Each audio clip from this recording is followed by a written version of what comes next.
Hey guys, this video is about naming binary molecular compounds. Now, we talked about ionic compounds in the past, and they contain a metal bonded with a nonmetal or a metal with an oxy acid, which is basically a polyatomic ion. Now, in this case, molecular compounds contain a covalent bond. A covalent bond is a bond that's found between two nonmetals. So we're going to have two nonmetals in this type of compound. All right. Now, the naming is going to be a little different. We're just going to kind of go through some examples, and I find these to be the easiest of them all. All right. So, what we have here are some Latin prefixes that we need to really be familiar with. Okay. Now, there's a couple of rules I'm going to mention as we go, but the most important is that deals with mono. Okay, mono can never be used for the first element. Okay, we never use it. We can use it for the second element in the compound, but not the first. Then you have di, tri, tetra, penta, hexa, hepta, octa, nona, deca. Now, I would like to throw out there, if you notice, all the prefixes, most of them end in an A. Okay, your di, tri, end in an I. Okay. Now these prefixes all stay the same, and I'm gonna review this in the end, and as we go through the examples. But the most important thing is when you're dealing with oxygen, these prefixes you must change, essentially drop the A and add the O for oxygen. Okay, only for oxygen. So let's look at some examples, and you'll understand right away. Okay, so binary covalent compounds. Okay, this first example is CO. Now you notice we have carbon and we have oxygen. We never use mono for the first one. We have one carbon, one oxygen. So we're going to simply say carbon monoxide.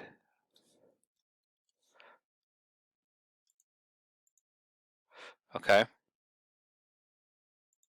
Let's look at the second one.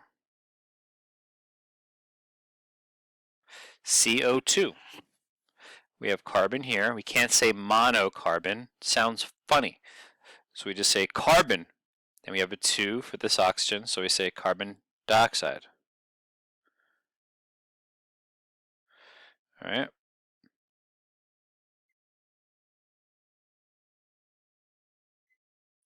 N2O. This is dinitrogen. We can use di on the first one.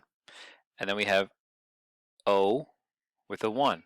So dinitrogen monoxide.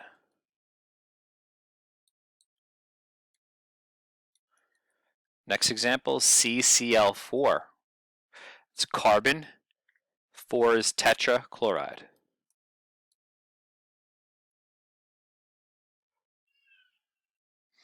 All right, next example, N2O4. That's dinitrogen tetraoxide. Okay, so the tetra becomes tetroxide. Okay, so let's look at the spelling on this one. Very important. Tetroxide, the O, we drop the A, make it an O. It's very important for the oxygen. Next example is N2O5. Dinitrogen pentoxide.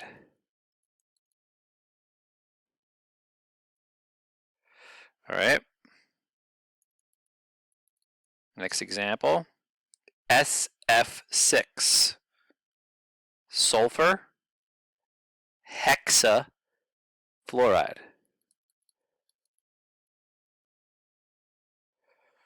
All right. Now, basic rules. Let's just go over them really quick. What you want to do here. Now, how do you know which element's the first or the second? Well, when you're writing covalent compounds, find their electronegativities. You're going to find out that most of them that have the least electronegativity is going to be written first. Now, the first element in the formula is named using the full element name. Notice the first didn't have the IDE. Okay. The second element will have the IDE to it. Okay, the most important rule right here is the mono. Do not use mono for the first element. And the oxygens, the prefix ending in an A goes to an O when using oxygen. And last but not least, for molecular compounds, do not reduce their formulas at all. You do not break them down.